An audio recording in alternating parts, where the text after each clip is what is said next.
शुरू करें। जय हिंद साथियों, कल की लंबी बातचीत और पूरी रात के काम के बाद हम रात को तकरीबन 3-4 बजे सोए और सुबह जल्दी 7 बजे के करीब हम वापस उदयपुर से जयपुर के लिए रवाना हुए। थकान भरे सफ़र के बाद हम जयपुर पहुंचे और जयपुर में कुछ प्रेस के साथियों से वार्ता के बाद हम पहुंचे सीकर।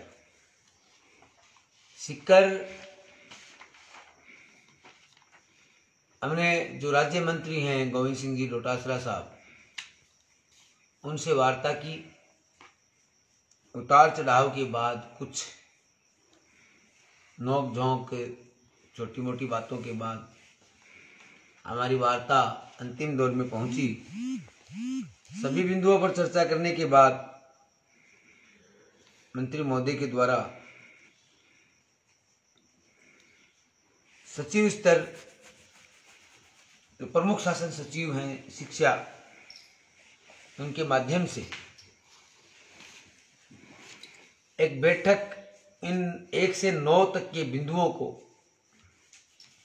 लागू करने के लिए आयोजित करने का फैसला किया, जिसमें हमारी सहमति बनी, जिसमें हम और हमारा प्रतिनिधिमंडल होगा। अल्पसंख्यक मामलात विभाग, वित्त विभाग, शिक्षा विभाग, वक्फ बोर्ड आदि के सभी अधिकारीगण, और यदि सरकार ने चाहा तो हमारी कुछ मंत्रीगण और विधायकगण भी इसमें मौजूद रहेंगे।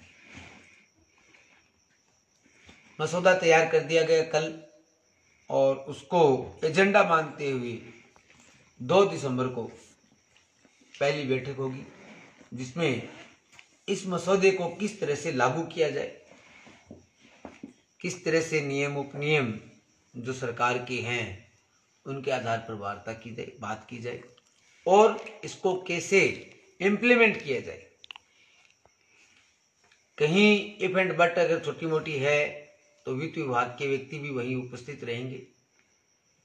अन्य जो विभाग हैं जो इससे संबंधित हैं उनके व्यक्ति भी यहाँ उपस्थित रहेंगे। माइनॉरिटी, अल्पसंख्यक मामलात, वक्फ बोर्ड, शिक्षा विभाग, वित्त विभाग। आपके कल कुछ संशय थे, कुछ बातें थी। मैं आपको बता देना चाहता हूं कि आंदोलन की एक रूपरेखा होती है और उस रूपरेखा के अनुसार ही कार्य किया जाता है। आपने शायद इससे पहले आंदोलन नहीं देखे होंगे जिनमें हमने किसी सचिव स्तर के अधिकारी से ऑन रोड वार्ता की।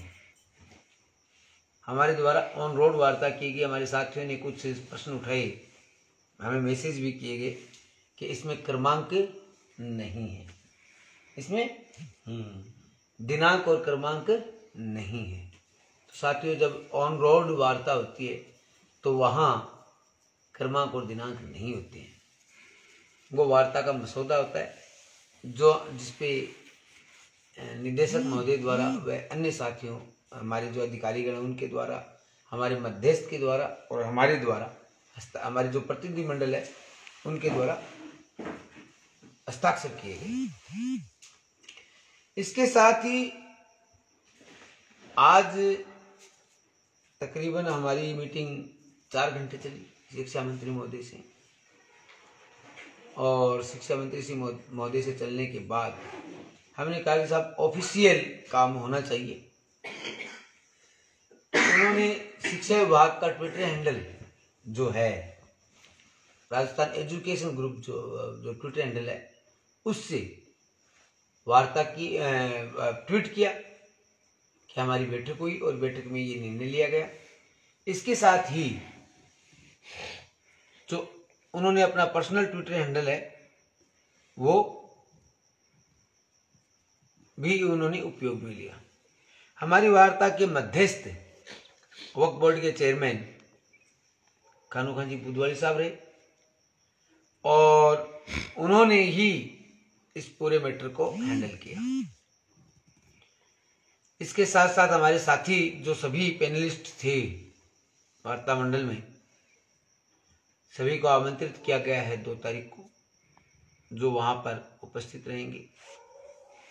हमारे साथ 2 तारीख को उपस्थित रहेंगे मदरसा बोर्ड के मदरसा पैरा टीचर संघ के अध्यक्ष महोदय भी, और हमारे जो अन्य साथी हैं उनके हम नाम जारी करेंगे। अधिकृत रूप से हम सभी को, जो हमारे पैनलिस्ट हैं, हमारे प्रतिनिधिमंडल के साथी हैं, उनको हम नाम भेज करके सरकार को बताएंगे कि ये हमारा प्रतिनिधिमंडल होगा। इसमें सबसे बड़ी खुशी की बात यह है कि बिंदु 1 से 9 तक हमने गहराई से, गहनता से एक एक बिंदु पर, एक एक शब्द पर चर्चा की है। कैसे होगा, क्या अड़चन आ सकती है, अगर नहीं होता है तो इसका सलूशन क्या है, इसका अल्टरनेट क्या है, सभी बिंदुओं पर चर्चा की है। और एक एक बिंदु है वो इस पे क्लियर किया गया है। आधिकारिक रूप से आप इसको मान सकते हैं कि हमारी जीत की शुरुआत है। मैं आपसे पुनः कहता हूं कि सरकार ने 31 जनवरी का समय दिया है संविदा कर्मी मदरसा पैरा टीचर को नियमित करने का, और हमने सरकार को दिया है 30 सितंबर नियुक्ति देने का समय। इस दिनांक तक आप हमारे मदरसा पैरा टीचर्स को नियुक्ति दे दें। बीच में जो प्रक्रियाएं होंगी वो चलती रहेंगी। कुछ सरकारी जो प्रक्रियाएं हैं वो अपनाई जाएंगी, और उन सभी प्रक्रियाओं को फॉलो करते हुए हम एक समय पर अपने एक पहले बिंदु को क्लियर कर पाएंगे। हम निवेदन करते हैं सभी मदरसा पैरा टीचर्स से कि आप लोग संयम रखें, धैर्य रखें। यदि आपको विश्वास है कि हम आपकी लड़ाई बिना आपसे कुछ चंदा लिए, बिना आपसे कुछ संसाधन लिए लड़ रहे हैं, आपसे सिर्फ इतना मांगते हैं, आप धैर्य रखें। और कुछ भाइयों ने कहा कि आप 18,000 रुपये वाला मसला उठाएं। मेरा जहां तक मानना है कि एक बिंदु पर यदि 2 मांग करेंगे तो कंफ्यूजन पैदा होगा। हमारी नजर मछली की आंखों पर है और हम तीर वहीं मारेंगे और इसी बिंदु पर हम काम करेंगे। 18,000 रुपये की मांग यदि हम रख देंगे और सरकार मानने को तैयार भी हो जाए तो 1-2 साल बाद सरकार से हम फिर मांग करेंगे कि हमें स्थायी किया जाए। एक मांग को मानने के बाद आपकी मांग कमजोर पड़ जाती है, इसलिए हम इस बिंदु को नहीं उठाएंगे। हो सकता है मेरे बहुत सारे मदरसा पैरा टीचर साथियों को बुरा लगे, क्योंकि एक बार उनका जो 10,000 की सैलरी है वो 18,000 हो जाती है, या 8,000 की सैलरी है वो 18,000 हो जाती है, तो उनको फौरन ये लगता है कि अपने 10,000 का नुकसान हो रहा है। कुछ नहीं है, आपने भी नौकरी की है, हम भी नौकरी कर रहे हैं। मैंने 500 रुपये से नौकरी शुरू की थी प्राइवेट स्कूल में, आज 80-85,000 रुपये ले रहा हूँ। आप भी एक दिन अच्छी सैलरी लेंगे और आपकी सैलरी लेने तक हम डटे हुए हैं और डटे रहेंगे, क्योंकि आपका जिंदगी और आपके परिवार अब आपके नहीं है, हमारे सबके, हम एक परिवार है। साथ ही में जो टीचर्स हैं मेरे साथी और सर्व समाज के लोग हैं, उनसे भी कहना चाहूँगा कि आपने जो हमारा साथ दिया उनका हम दिल की गहराइयों से शुक्रिया करते हैं। चूरू से लेकर उदयपुर तक खाना, चाय, रहने की व्यवस्था, गर्म पानी, पट्टियाँ, दवाइयाँ, कपड़े, मोजे, बहुत सारी चीजें हमें लोगों ने दी। हम उन सभी संगठनों का, मदरसा पैरा टीचर संघ, मेरा मातृ संघ रकमा,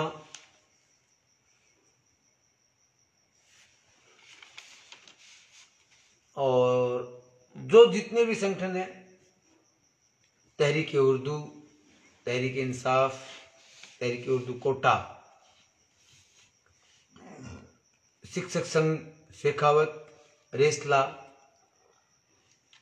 जिन जिन साथियों ने हमारा सहयोग दिया, संगठनों ने सहयोग दिया, हमें सहयोग पत्र दिया,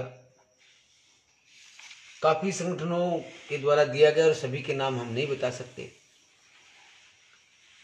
उनका दिल की गहराइयों से शुक्रिया। तहरीक उर्दू कोटा द्वारा, टॉप द्वारा भी हमारा अच्छा सहयोग दिया गया। हर जिले के एक एक युवक, एक एक बच्चे, एक एक साथी ने बढ़ चढ़ के भाग लिया। हनुमानगढ़ हो, गंगानगर हो, बाड़मेर, जैसलमेर, मैं किस किस जिले का नाम लूं, प्रत्येक जिले ने बढ़ चढ़ के भाग लिया। साथियों ने, जो हमारे 36 कौम के साथी थे, युवा थे, बुजुर्ग थे, विभिन्न दलों से संबंधित होते हुए भी उन्होंने दल के स्थान पर हमारे प्यार को महत्व दिया, जगह दी। हम शुक्रिया अदा करते हैं सभी का।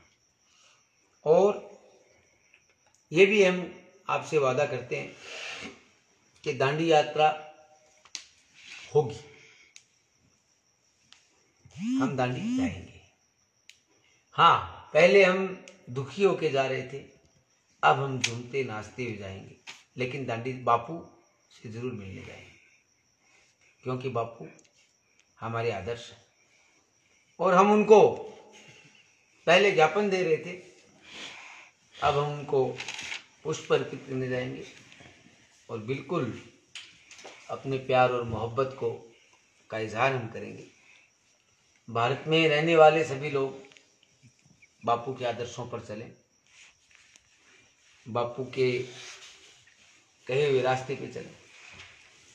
बहुत बहुत शुक्रिया, बहुत बहुत शुक्रिया। और मेरे साथियों का मैं शुक्रिया अदा करता हूँ। भाई हाकम अली देशवाली, भाई तैयब मेहराब खान, आसिफ टीपू, भाई अमजद मेरा भतीजा, रफीक खान जी, असलम, रकमा, दिलशेर जो उदयपुर में थे, उन्होंने हमारा अच्छा खासा सहयोग किया। मनशेर खान जैसलमेर, अजमेर, ब्यावर के हमारे साथी, भीम से जो हमारे, जिन्होंने हमें रात को खाना दिया, दिबेर में जो हमारे एक राजपूत भाई थे, उन्होंने हमें खाना दिया, और मदरसा पैरा टीचर संघ के भाई आजम पठान और रहमत अली वगैरह हमारे साथ रहे। सवाई माधोपुर के साथी हमारे लिए हदिया लेके आए, और बांसवाड़े के साथी भी आए, चित्तौड़ के साथी भी आए। सभी का शुक्रिया अदा। आइए, आप आमंत्रित हैं। जब दांडी यात्रा होगी पैदल, तो आप सभी चलें। 350 किलोमीटर मिलके, गा के, नाच के हम चलेंगे एक साथ। देखते हैं जब हम सब आह्वान करें तो कितने साथी आते हैं। तब तक के लिए बहुत बहुत शुक्रिया, शुक्रिया।